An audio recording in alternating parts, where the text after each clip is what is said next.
نحن نزلنا الذكر وإنا له لحافظون. وقال تعالى: ولا تباشروهن وأنتم عاكفون في المساجد. وقال النبي صلى الله عليه وسلم: إن الله يرفع بهذا الكتاب أقواما ويذع به آخرين، أو كما قال عليه الصلاة والسلام. صدق الله مولانا العظيم وصدق رسوله النبي الكريم، ونحن على ذلك لمن الشاهدين والشاكرين، والحمد لله رب العالمين. اللهم صل على سيدنا محمد وعلى آل سيدنا محمد وبارك وسلم. اللهم صل على سيدنا محمد وعلى آل سيدنا محمد وبارك وسلم. اللهم صل على سيدنا محمد وعلى آل سيدنا محمد وبارك وسلم. میرے واجب الاحترام بزرگوں، عزیز ساتھیوں اور دوستوں، رمضان المبارک کا دوسرا عشرہ آج مکمل ہو رہا ہے، اور آج شام سے ہی تیسرے عشرے کی شروعات ہو رہی ہے۔ رمضان المبارک جیسا برکتوں اور رحمتوں والا مہینہ اللہ تبارک و تعالیٰ نے ہم سب کو عطا فرمایا، اور بہت سے لوگ ایسے ہیں جنہوں نے اس موقع کو غنیمت جانا ہے اور اس کی برکتوں سے، رحمتوں سے، مغفرتوں سے بھرپور فائدہ اٹھایا ہے۔ اور کچھ لوگ ایسے بھی ہیں جنہوں نے وقتی طور پر اس میں عبادات کا اہتمام تو کیا، لیکن جیسے جیسے وقت گزرتا گیا اور جیسے جیسے مہینہ آگے بڑھتا رہا، وہ دھیرے دھیرے عبادتوں میں سست ہوتے چلے گئے اور مسجدوں سے غیر حاضر ہو گئے، نمازوں سے غائب رہنے لگے۔ انہوں نے حقیقت میں اس مہینے کی عظمت کو پہچانا نہیں ہے، اس مہینے کی قدر و قیمت کو جانا نہیں ہے۔ یہ مہینہ کتنا اہم ہے اور کتنا عظیم ہے، اور اس مہینے کے اندر عبادت کرنا کتنے بڑے خیر کو، ثواب کو، اجر کو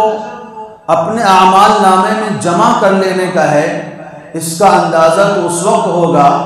جب انسان کی آخرت کی منزل شروع ہوگی۔ ابھی چونکہ آنکھیں بند ہیں، احساس نہیں ہے، شعور نہیں ہے، اس لیے اس مہینے کے تعلق سے غفلت بڑھتی جاتی ہے۔ اس مہینے کا قرآن مجید کے ساتھ بڑا خصوصی تعلق ہے۔ قرآن مجید کا اس مہینے میں پڑھنا، پڑھانا، سننا، سنانا یہ بہت ہی عظیم اور بڑا ثواب رکھتا ہے۔ قرآن مجید اللہ تبارک و تعالیٰ کا کلام ہے، اور قرآن مجید کے بہت سارے حقوق ہیں۔ قرآن مجید کا پہلا حق یہ ہے کہ اس کے اوپر ایمان لایا جائے۔ ایمان لانے کا مطلب یہ ہے کہ اس کو منزل من اللہ سمجھا جائے، تنزیل من رب العالمین، یہ اللہ رب العالمین کی طرف سے اتارا گیا ہے۔ اس بات کو مانا جائے، تسلیم کیا جائے کہ یہ قرآن کوئی عام کلام نہیں ہے، عام کتاب نہیں ہے، بلکہ ایسی کتاب ہے جو اللہ تبارک و تعالیٰ نے حضرت جبرائیل علیہ السلام کے واسطے سے اپنے محبوب حضرت محمد صلی اللہ علیہ وسلم پر نازل فرمایا ہے۔ قرآن کہتا ہے تنزیل من رب العالمین نزل بہ الروح الامین علی قلبک لتکون من المنذرین۔ ان تینوں آیتوں میں اللہ تعالیٰ نے قرآن کا تعارف پیش کر دیا ہے۔ فرمایا یہ قرآن اللہ کی طرف سے نازل کیا گیا ہے، اس کو نازل کرنے والے، لانے والے وہ جبرائیل ہیں جن کو روح الامین کہا جاتا ہے، اور نازل کس پر کیا گیا ہے؟ علی قلبک، حضرت محمد صلی اللہ علیہ وسلم کے سینے پہ ہوگا۔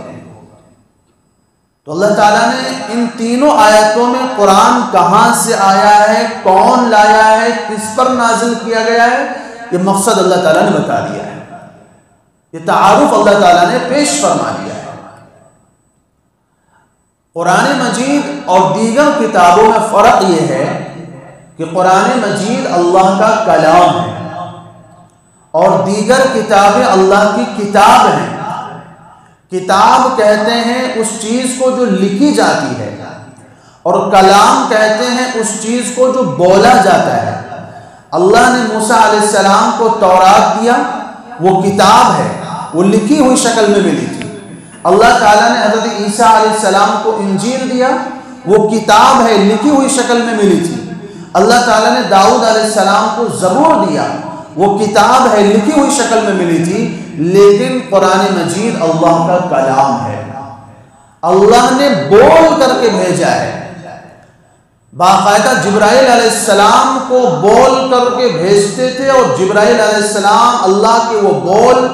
لے کر کے آتے تھے اور رسول اللہ صلی اللہ علیہ وسلم کو سناتے تھے، اور رسول اللہ صلی اللہ علیہ وسلم اس کو یاد کر کے اپنے سینے میں محفوظ کر لیتے تھے، پھر صحابہ سے لکھوا بھی دیتے تھے۔ اس نسبت سے قرآن مجید کلام اللہ بھی ہے اور کتاب اللہ بھی ہے۔ تو دیگر کتابوں میں اور قرآن مجید میں یہ فرق ہے کہ قرآن مجید اللہ کی بولی ہے۔ اگر کوئی یہ چاہتا ہے کہ میں اللہ کی بولی بولوں، اللہ تعالیٰ نے اپنے منہ سے جو کلام فرمایا ہے، جو باتیں کہی ہیں، وہ باتیں میں بھی کہوں، میں بھی پڑھوں، میں بھی اللہ تعالیٰ سے مخاطب ہوں، اس کو قرآن مجید پڑھنا چاہیے، کیونکہ قرآن مجید اللہ کی بولی کا نام ہے۔ اس لیے اللہ تعالیٰ نے قرآن مجید کو کلام اللہ کہا ہے، اللہ کا کلام۔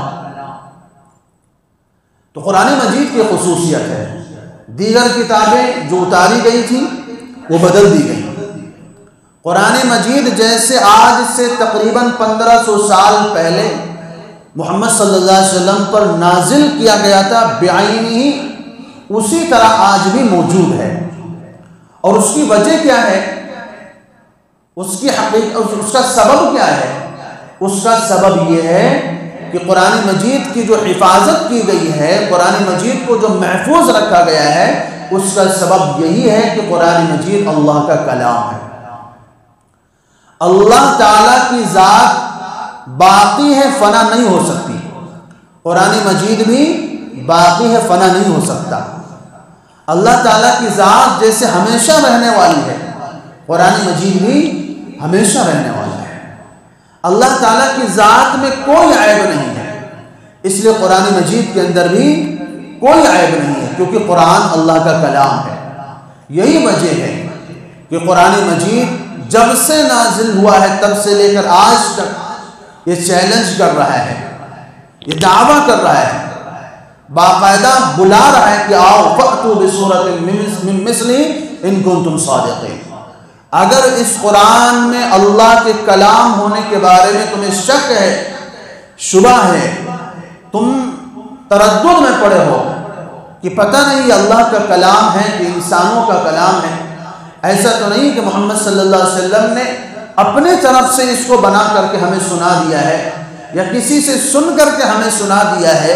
کسی سے سیکھ کر کے ہمیں سنا دیا ہے۔ اللہ تعالیٰ فرماتے ہیں ان کنتم فی ریب مما نزلنا علی عبدنا فأتوا بسورۃ من مثلہ، ذرہ برابر، بال کے برابر بھی اگر تمہیں شک ہے تو اس جیسی ایک صورت بنا کے دکھا دو۔ اگر یہ انسانوں کا کلام ہے تو انسان اس جیسا کلام بنا سکتا ہے،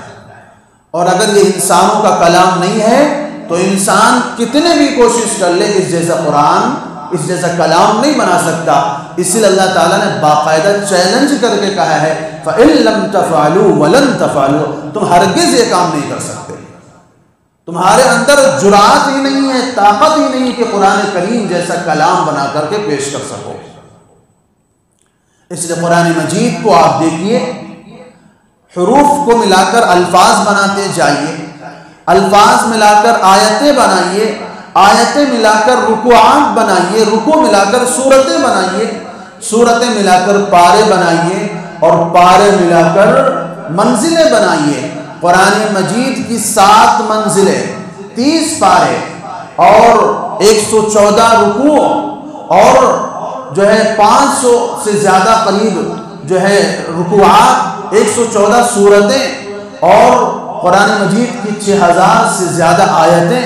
اور قرآن مجید کے 2,21,250 سے زیادہ حروف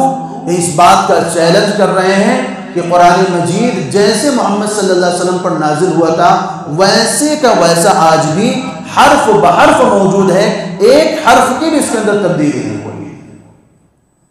کیونکہ اس قرآن کی حفاظت کا کام اور اس قرآن کی حفاظت کا ذمہ اللہ تبارک و تعالیٰ نے لیا ہے. اللہ تعالیٰ نے کیسے اس قرآن کی حفاظت کیا ہے؟ قرآن کو اللہ تعالیٰ نے نازل کر کے حفاظت کیا ہے.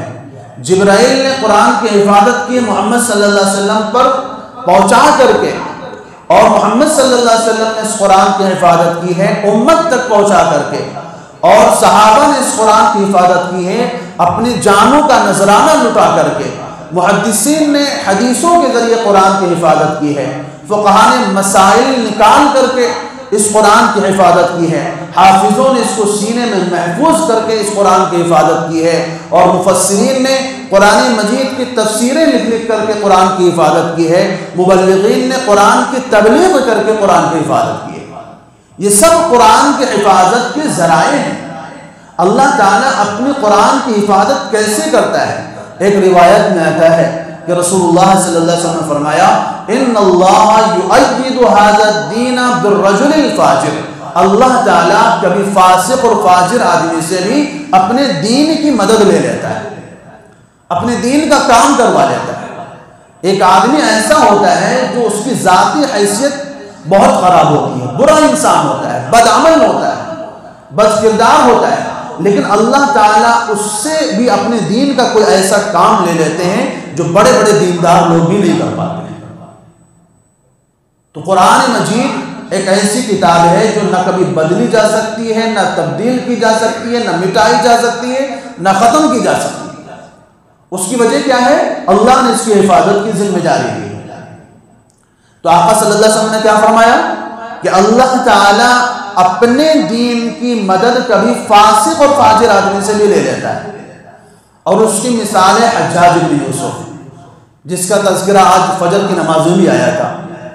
حجاج بن یوسف اسلامی تاریخ میں بہت بڑا ظالم شخص گزرا ہے، جس کی تلوار صحابہ کے خون سے رنگی ہوئی ہے، جس نے بہت سارے صحابہ کو قتل کروایا، تابعین کو قتل کروایا،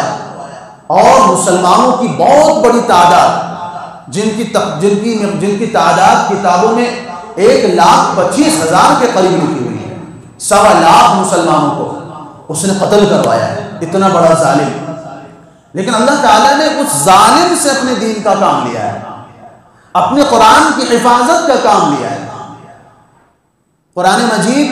جو ہمارے پاس موجود ہے اور ہمارے لیے پڑھنا تبھی ممکن ہو رہا ہے جب اس میں زبر زیر پیش لگے ہوئے ہیں، نقطے لگے ہوئے ہیں. اگر صرف حروف کے نقشے بنا کر کے ہمارے سامنے رکھ دیا جائے، نہ اس میں نقطے ہوں، نہ زبر ہو، نہ زیر ہو، نہ پیش ہو، ہم قرآن مجید نہیں پڑھ سکتے، ہم قرآن مجید نہیں پڑھ پائیں گے. تو قرآن مجید پہ پہلے لکھا گیا تھا تو بغیر نقطوں کے تھا، بغیر حرکات کے تھا. قرآن مجید میں اعراب لگوانے کا کام اور نقطے لگوانے کا کام حجاج بن یوسف نے کیا ہے. اسی نے زبر زیر پیش نقطے لگوائے ہیں تاکہ جو عرب کے علاوہ کی دنیا ہے، جو عرب کے باہر کی دنیا ہے، جو عربی جانتے نہیں ہیں، جن کے لیے عربی پڑھنا بغیر اعراب کے مشکل ہے، ان لوگوں کے لیے قرآن مجید پڑھنا آسان ہو سکے۔ بتائیے کتنا بڑا اس نے کام کیا ہے، کتنے بڑا اجر و ثواب کا کام اس نے کیا ہے، اور پوری دنیا کے مسلمانوں کے لیے اس نے کتنی بڑی آسانی پیدا کی ہے کہ اس نے قرآن مجید میں اعراب لگوائے۔ تو کتابوں میں لکھا ہے کہ جب حجاج بن یوسف قرآن مجید میں اعراب لگوا رہا تھا تو اس علاقے کے لوگ حجاج بن یوسف کے پاس آئے، یہودی تھے وہ، جس علاقے میں موسیٰ علیہ السلام نے حضرت خضر کے ساتھ سفر کیا تھا، اور جس کا تذکرہ سورہ کہف کے آخری حصے میں 15ویں پارے کے آخر میں اور 16ویں پارے کے شروع میں آتا ہے کہ حضرت موسیٰ علیہ السلام نے حضرت خضر علیہ السلام کے ساتھ سفر کیا، پھر انہوں نے ایک بچے کو قتل کر دیا، کشتی کے اندر سوراخ کر دیا، ایک دیوار گر رہی تھی اس کو سنبھال دیا۔ یہ سارے واقعات پیش آئے تھے، تو وہ سارا واقعہ بیان کرنا یہاں پر موقع نہیں ہے۔ بتانے کا مقصد یہ ہے کہ اسی سفر میں حضرت موسیٰ علیہ السلام اور حضرت خضر علیہ السلام ایک بستی پر پہنچے، رات کا وقت ہو گیا، قیام کا وقت ہوا، تو ان بستی والوں سے ان دونوں حضرات نے کہا کہ ہم مسافر ہیں، باہر سے آئے ہوئے ہیں، بھوکے ہیں، ہمیں کھانے کی ضرورت ہے، ہمیں کھانا کھلا دو۔ قرآن کہتا ہے فَأَتَوْا عَلَىٰ قَالَ إِن سَأَلْتُكَ عَن شَيْءٍ بَعْدَهَا فَلَا تُصَاحِبْنِي قَدْ بَلَغْتَ مِن لَّدُنِّي عُذْرًا فَانطَلَقَا حَتَّىٰ إِذَا أَتَيَا عَلَىٰ أَهْلِ قَرْيَةٍ اسْتَطْعَمَا أَهْلَهَا فَأَبَوْا أَن يُضَيِّفُوهُمَا۔ چلتے چلتے دونوں حضرات ایک ایسی بستی پر پہنچے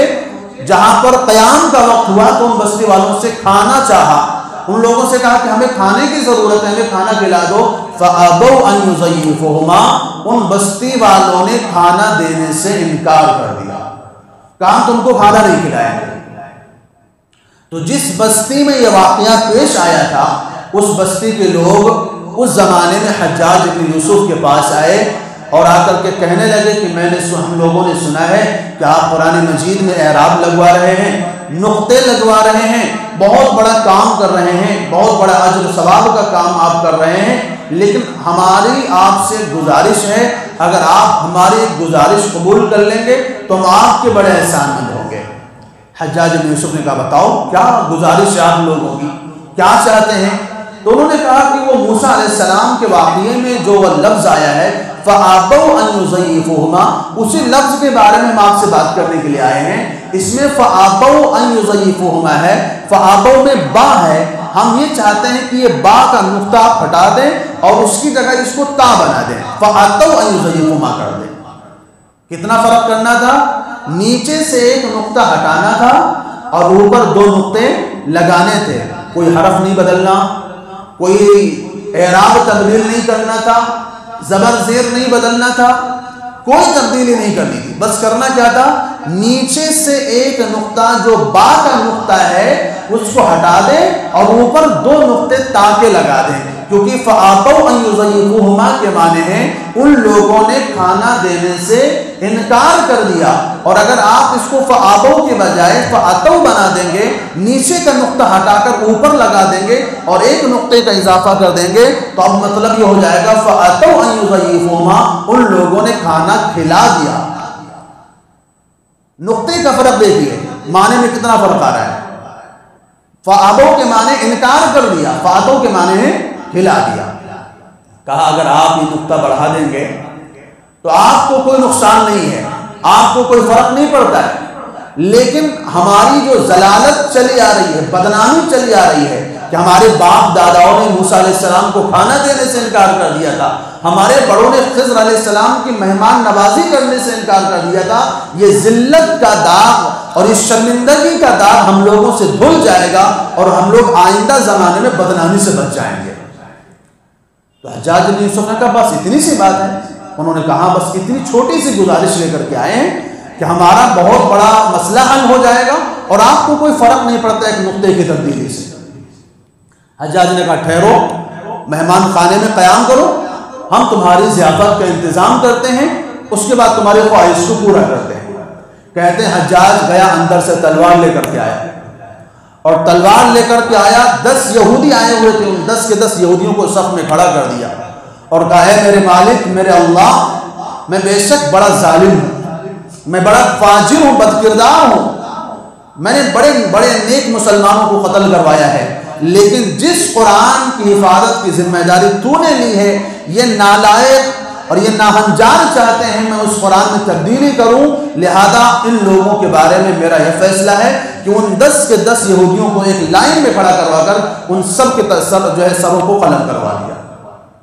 تلوار سے ان کے سر کو قلم کر دیا اور کہا تم میرے اللہ کے قرآن میں تبدیلی چاہتے ہو،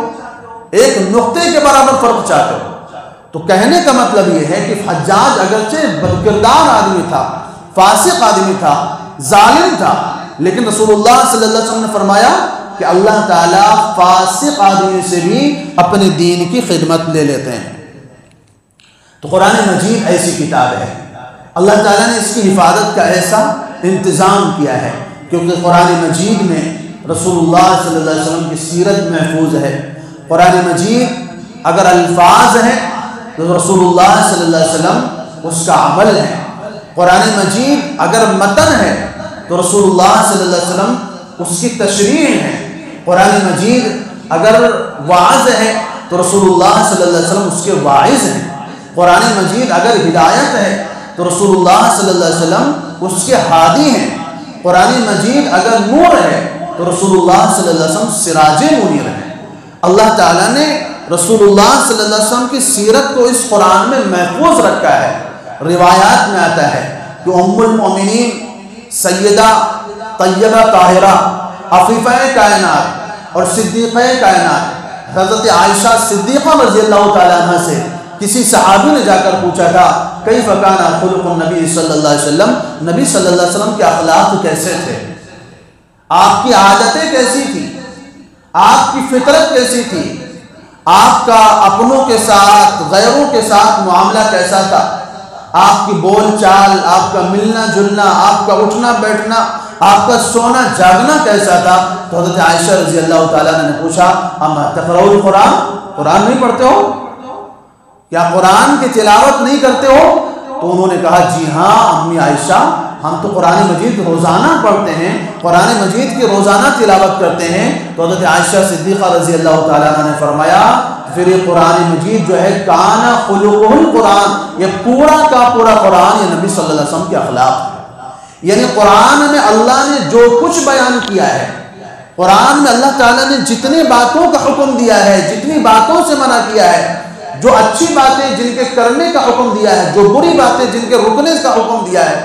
جتنی باتوں کی تفصیلات اور جتنی باتوں کے احکام اللہ نے قرآن مجید میں بیان کیے ہیں، اگر عملی طور پر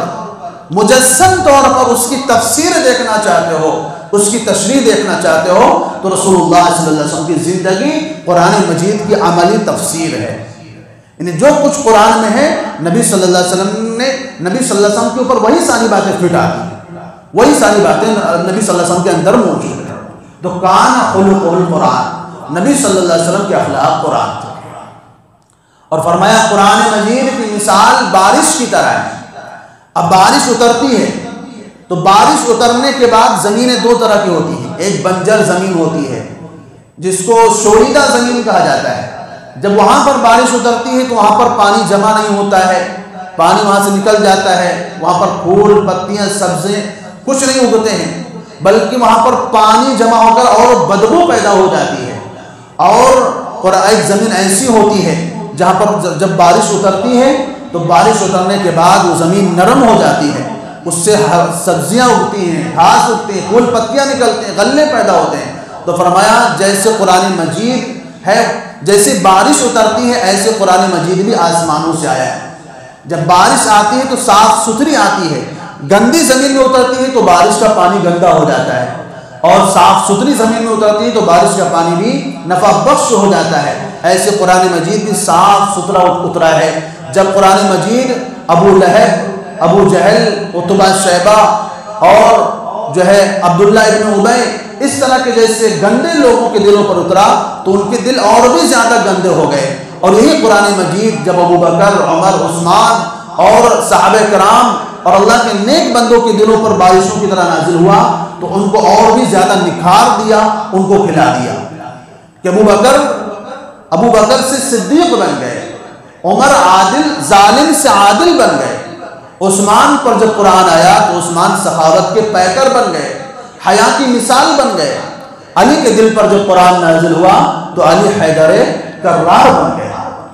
تو اللہ تبارک و تعالیٰ نے اس قرآن مجید کو بارش کی طرح بنایا ہے کہ بارش اچھی جگہ نازل ہوتی ہے اس کے اچھے نتائج پیدا ہوتے ہیں، اگر گندی زمین پر نازل ہوتی ہے تو اس سے کوئی اچھے نتائج برآمد نہیں ہوتے ہیں۔ تو قرآن مجید کا ایک حق ہے اس پر ایمان لانا، قرآن مجید کا دوسرا حق ہے قرآن مجید کی تلاوت کرنا۔ یہ حق اور یہ خصوصیت صرف قرآن مجید کے اندر ہے، دیگر کتابوں کے پاس یہ خصوصیت موجود نہیں ہے۔ یعنی آسمانی کتابیں جتنی بھی نازل ہوئی کسی بھی کتاب کی تلاوت نہیں کی جاتی، ان کتابوں کو بند کر کے رکھ دیا جاتا ہے۔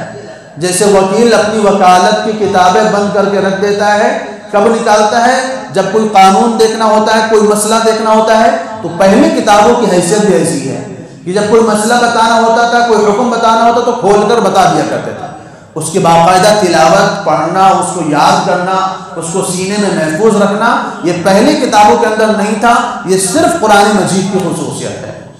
کہ قرآن مجید ایسی کتاب ہے جس کا پڑھنا بھی ثواب ہے، جس کا سمجھنا بھی ثواب ہے، جس کا تلاوت کرنا بھی ثواب ہے، جس کا دیکھنا بھی ثواب ہے، جس کا چھونا بھی ثواب ہے۔ چنانچہ ایک روایت میں آتا ہے، حضرت علی مرتضی رضی اللہ تعالیٰ عنہ کی روایت ہے، فرماتے ہیں کہ رسول اللہ صلی اللہ علیہ وسلم نے فرمایا جو شخص قرآن مجید کو نماز میں کھڑے ہو کر پڑھتا ہے ہر حرف کے بدلے اس کو 100 نیکیاں ملتی ہیں، اور جو قرآن مجید کو نماز میں بیٹھ کر پڑھتا ہے اس کو ہر حرف کے بدلے 50 نیکیاں ملتی ہیں، اور جو قرآن مجید کو نماز کے علاوہ عام حالت میں وضو کے ساتھ پڑھتا ہے اس کو ہر حرف کے بدلے 25 نیکیاں ملتی ہیں، اور جو بغیر وضو کے قرآن مجید کو چلتے پھرتے بغیر چھوئے پڑھتا ہے اس کو ہر حرف کے بدلے 10 نیکیاں ملتی ہیں۔ تو یہ قرآن مجید کی ایک حرف کی تلاوت کا ثواب ہے، اور نبی صلی اللہ علیہ وسلم نے مثال دے کر کے فرمایا کہ الف لام میم ایک حرف نہیں ہے، یہ الگ الگ حروف ہیں۔ تو اب سوچیے ذرا نماز میں پڑھنے کا کیا ثواب ہے، بیٹھ کر پڑھنے کا کیا ثواب ہے، باوضو پڑھنے کا کیا ثواب ہے، اور بغیر وضو کے پڑھنے کا کیا ثواب ہے۔ اور پھر آپ اس ثواب کو ذرا رمضان کے ثواب سے ضرب دے دیجیے کہ اگر نماز میں کھڑے ہو کر پڑھنے پر 100 نیکیاں ملتی ہیں تو اب رمضان میں وہی ثواب 70 گنا بڑھ جاتا ہے۔ تو ذرا 100 کو 70 سے ضرب دیجیے، کتنا ہو جاتا ہے؟ 70,000 کے قریب ہو جائے گا ایک حرف کے بدلے۔ اگر نماز میں آپ رمضان کے اندر قرآن مجید کو بیٹھ کر پڑھتے ہیں تو ہر حرف کے بدلے آپ 50 کو 70 سے ضرب دیجئے تو کتنا ثواب ہو جاتا ہے؟ 35,000 کے قریب ہو جاتا ہے، ایک حرف کے بدلے 35,000 نہیں کیا۔ اب اگر غیر نماز میں باوضو بیٹھ کر اگر آپ قرآن مجید کی تلاوت کرتے ہیں تو 25 کو آپ ذرا 70 سے ضرب دیجئے تو کتنا 17-18,000 کے قریب 17,500 کے قریب ثواب ہو جاتا ہے۔ اور بغیر وضو کے آپ چلتے پھرتے اگر رمضان میں قرآن مجید کو پڑھتے ہیں تو آپ اسی کو ذرا 10 کو 70 سے ضرب دے دیجئے تو 7,000 کے قریب کا ثواب ہو جاتا ہے۔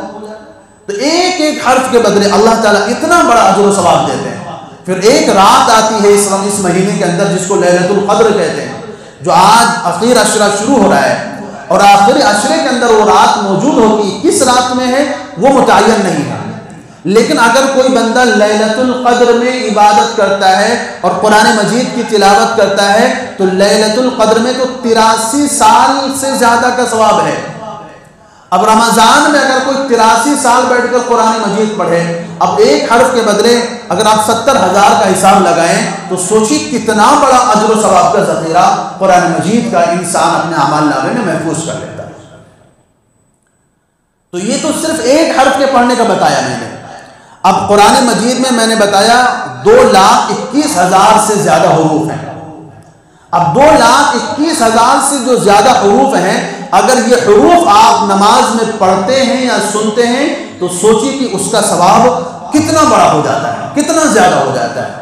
لیکن افسوس کی بات یہ ہے اور شرم کی بات ہے ہمارے لیے کہ ہمارے اندر آخرت کے ثواب کو کمانے کا وہ جذبہ نہیں ہے۔ جب رمضان شروع ہوتا ہے جوش اور جذبے میں سارے لوگ آ جاتے ہیں، جیسے جیسے وقت گزرتا ہے، 4-5 دن گزرے، عشرہ گزرا، 10 دن گزرنے کے بعد وہی معمول کے نمازی رہ جاتے ہیں جو غیر رمضان میں ہوا کرتے تھے۔ استقامت اللہ تعالیٰ کو پسند ہے۔ ان الذین قالوا ربنا اللہ ثم استقاموا، یہ وقتی جوش اللہ تعالیٰ اس کو دیکھتے بھی نہیں ہیں، اس کی طرف نظر بھی نہیں کرتے ہیں۔ خیر رسول اللہ صلی اللہ علیہ وسلم دوموا وان قل، بہترین عمل وہ ہے اور بہترین کام وہ ہے جو مداومت کے ساتھ کیا جائے، پابندی کے ساتھ کیا جائے۔ وقتی طور پر کام کر لے اس کے بعد غائب ہو جائے، اللہ تعالیٰ کو پسند نہیں ہے۔ تو ذرا سوچئے کہ کتنے بڑے مبارکباد کے قابل ہیں وہ لوگ جو شروع سے لے کر آخر رمضان تک قرآن مجید کو پڑھتے ہیں، سنتے ہیں،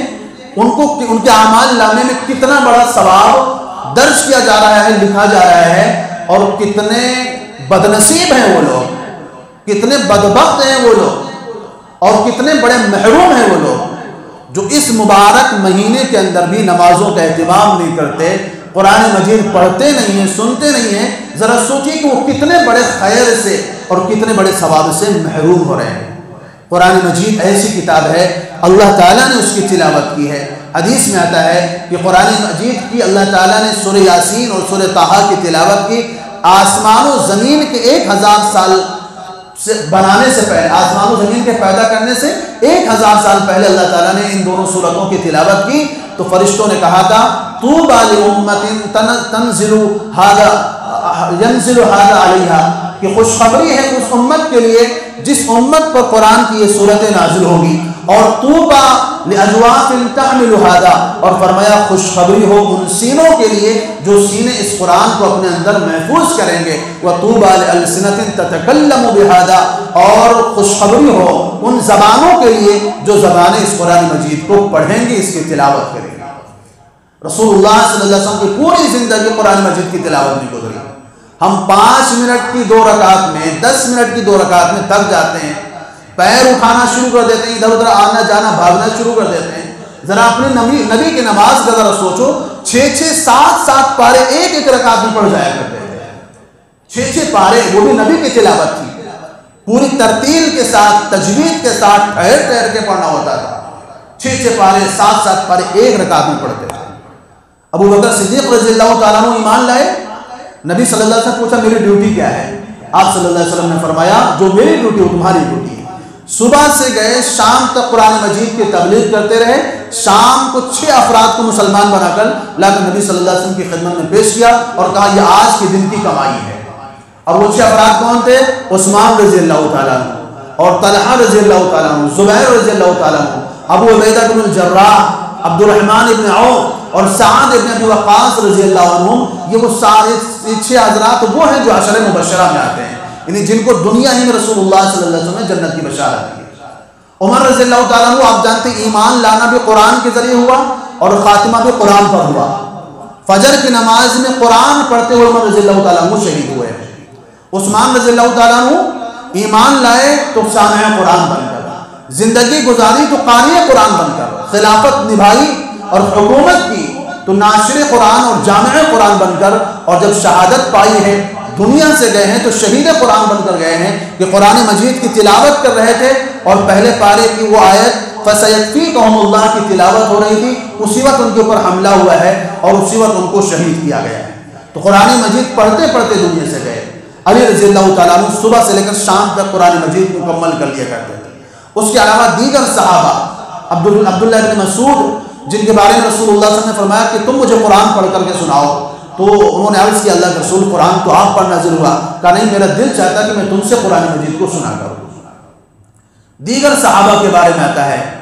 ایک ایک دن میں قرآن مکمل کرنے والے ہزاروں کی تعداد میں، 3 دن میں قرآن مجید کو مکمل کرنے والے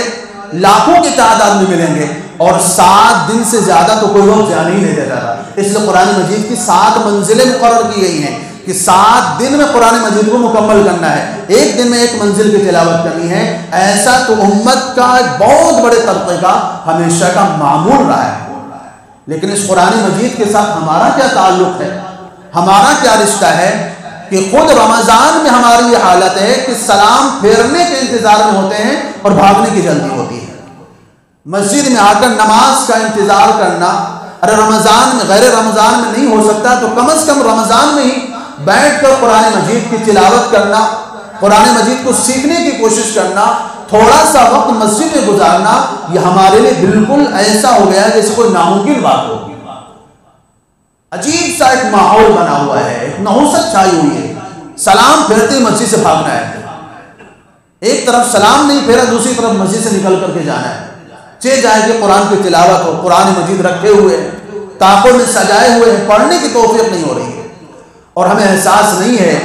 کہ ہم کتنی قیمتی دولت گنوا رہے ہیں،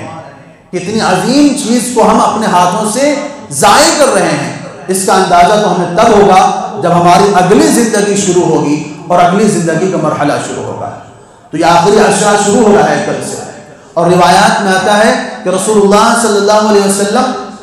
5 منٹ اور وقت لیتا ہوں آپ کا، کہ رسول اللہ صلی اللہ علیہ وسلم رمضان کے آخری عشرہ جب داخل ہوتا تھا تو شد میزرہ، آپ اپنا کمر ٹائٹ کر لیتے تھے۔ کمر کس لینے کا محاورہ ہمارے یہاں بھی بولا جاتا ہے، جب کوئی کام محنت سے کرنا ہوتا ہے تو کہتے ہیں کمر کس لو۔ تو نبی صلی اللہ علیہ وسلم آخری عشرے میں کمر کس لیا کرتے تھے اور 2 کام کرتے تھے، احیا لیلہ و ایقظ اہلہ، خود بھی پوری رات عبادت میں لگے رہتے تھے اور اپنے گھر والوں کو عبادت میں لگاتے تھے۔ اب ہمارا حال اس کے الٹا ہے، ہماری گنگا الٹی بہتی ہے۔ رمضان شروع ہوتا ہے تو تھوڑی بہت عبادت میں چستی ہوتی ہے اور عبادت میں دلچسپی ہوتی ہے، شوق ہوتا ہے، لیکن رمضان کا ہمارا آخری عشرہ ایسا گزرتا ہے کہ بازاروں کی اور شاپنگوں کی نظر ہو جاتا ہے، جبکہ رسول اللہ صلی اللہ علیہ وسلم رمضان کے آخری عشرے میں عبادت میں تیزی کر دیتے تھے۔ کانا یجتہد فی العشر الاواخر ما لا یجتہد فی غیرہ، کہ نبی صلی اللہ علیہ وسلم آخری عشرے میں جتنی زیادہ عبادت کرتے تھے اتنی عبادت پہلے عشروں میں نہیں کیا کرتے تھے۔ گویا کہ یہ رمضان کے جانے کا وقت آ رہا ہے، رمضان کی الوداع کہنے کا وقت آ رہا ہے، آخری عشرہ ہے، پتہ نہیں زندگی اگلے سال تک وفا کرتی ہے کہ نہیں کرتی ہے، پتہ نہیں ہم اگلے سال رمضان کو پاتے ہیں کہ نہیں پاتے ہیں۔ رمضان تو بالکل ایسے ہی دوبارہ آئے گا، رمضان بالکل ایسے ہی واپس آ کر موجود ہوگا، لیکن اس کی کوئی گارنٹی نہیں ہے کہ ہم بھی موجود ہوں گے یا نہیں ہوں گے۔ تو اس بات کو غنیمت جاننا ہے، اس بات کو اپنے اندر اتارنا ہے کہ پتہ نہیں رمضان کا اگلا مہینہ اگلا سال رمضان ملتا ہے کہ نہیں ملتا ہے۔ اس لیے رسول اللہ صلی اللہ علیہ وسلم رمضان کے آخری عشروں میں عبادتوں کے اندر بہت زیادہ کوششیں کرتے تھے، یہاں تک کہ خود بھی راتوں رات عبادت کرتے تھے اور گھر والوں کو عبادت کرواتے تھے۔ اس سے ہمیں یہ سبق ملتا ہے کہ ہمیں رمضان میں آخری عشرے میں اتنی زیادہ عبادتیں کرنی ہیں جتنی زیادہ عبادتیں ہم نے پہلے 2 عشروں میں نہیں کی ہیں۔ اور اس رمضان کے اندر ایک آخری عشرے کے اندر ایک عبادت ہے جس کو ہم اعتکاف کے نام سے جانتے ہیں۔ اعتکاف آج ہی مغرب کے وقت سے شروع ہو رہا ہے۔ رسول اللہ صلی اللہ علیہ وسلم نے اس کے بڑے فضائل بیان فرمائے ہیں۔ قرآن مجید میں اللہ تعالیٰ نے اعتکاف کے تذکرے فرمائے ہیں، لا تباشروہن وانتم عاکفون فی المساجد، اور رسول اللہ صلی اللہ علیہ وسلم نے اپنی روایتوں میں اپنے حدیث میں اس کے بڑے فضائل بیان فرمائے ہیں۔ اس کی ایک عظیم الشان فضیلت تو یہ ہے کہ آپ لاکھوں روپے خرچ کر کے بڑی محنت و مشقت کر کے حج کرنے جاتے ہیں، عمرہ کرنے جاتے ہیں۔ رسول اللہ صلی اللہ علیہ وسلم فرماتے ہیں من اعتکف عشرا، جو رمضان کے آخری عشرے کا اعتکاف کرتا ہے، آخری عشرے سے مراد پورے کے پورے 10 دن کا اعتکاف اگر کوئی کرتا ہے، کان لہ کحجتین و عمرتین، تو ایسے آدمی کو 2 حج اور 2 عمروں کا ثواب ملتا ہے۔ اب مسئلہ یہ ہے کہ ہم کتنا اس کو مانتے ہیں۔ اب نبی صلی اللہ علیہ وسلم کی بات کی سچائی ہمارے اندر جتنی زیادہ ہوگی اتنا زیادہ ہم عمل کرنے کی کوشش کریں گے۔ اگر ہم نے ایسے سمجھے کہ سرسری بات ہے تو جانے دیتے ہیں، لیکن اگر نبی نے فرمایا ہے اور اگر آپ نبی صلی اللہ علیہ وسلم کو سچا سمجھتے ہیں، آپ یہ سمجھتے ہیں کہ نبی کی زبان پر جھوٹ نہیں آتا، آپ یہ سمجھتے ہیں کہ نبی صلی اللہ علیہ وسلم جب بھی بولتے ہیں سچ بولتے ہیں، ما ينطق عن الهوى ان هو الا وحی یوحى، نبی اپنی طرف سے بات نہیں کرتے، اللہ کی طرف سے جو بات آتی ہے وہ امت کو بتاتے ہیں۔ تو اگر اللہ نے یہ بات بتائی ہے کہ آخری عشرے میں اعتکاف کرنے کا ثواب 2 حج کے برابر ہے، 2 عمروں کے برابر ہے، تو یقیناً یہ ثواب ہے اس کے اندر، اس میں کوئی شک و شبہ کی گنجائش نہیں ہے۔ اب ہمارا عمل بتائے گا، ہمارا کردار بتائے گا کہ ہم اس پر یقین کتنا کرتے ہیں، اس سچائی کو اپنے اندر ہم کتنا اتارتے ہیں۔ ایک اور روایت میں فرمایا کہ من اعتکف، جس نے رمضان میں اعتکاف کیا ابتغاء وجہ اللہ، اللہ کی رضا کو چاہنے کے لیے، اور ایک روایت میں ایمان و احتسابا، ایمان کے ساتھ اور ثواب کی امید میں جس نے اعتکاف کیا، رسول اللہ صلی اللہ علیہ وسلم فرماتے ہیں غفر له ما تقدم من ذنبه، اللہ تعالیٰ اس کے پچھلے سارے گناہوں کو معاف فرما دیتے ہیں۔